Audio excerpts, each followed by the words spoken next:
el nombre del Padre, del Hijo y del Espíritu Santo. Amén.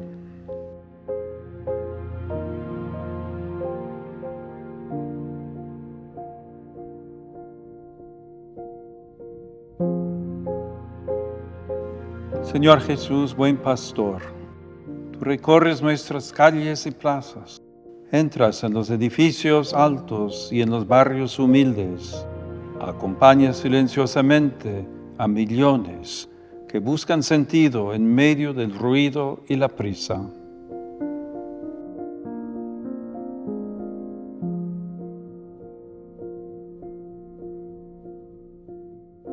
Tú conoces, Señor, el corazón de la ciudad, sus luces y sombras, su bullicio y su soledad.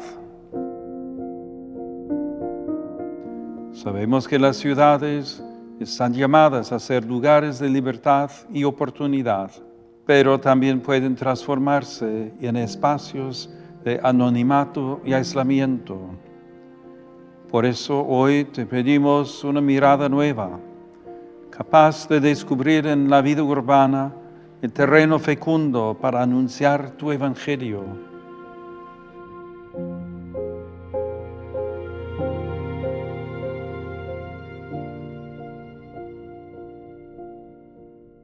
Danos una fe creativa y profunda que no se quede en las palabras, sino que se encarne en gestos sencillos y cercanos.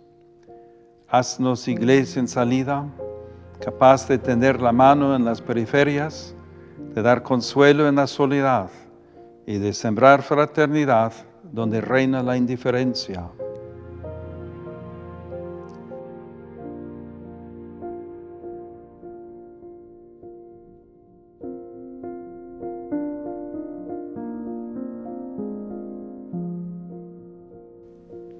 Señor, que nuestras comunidades urbanas sean lugares abiertos y acogedores, lugares donde se comparta la esperanza, donde nadie se sienta invisible y donde la alegría de tu evangelio ilumine la vida escondida de tantos hermanos.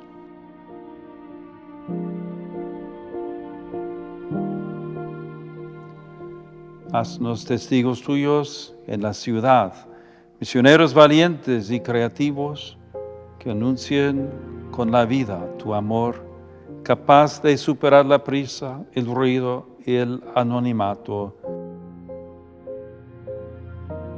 Amén.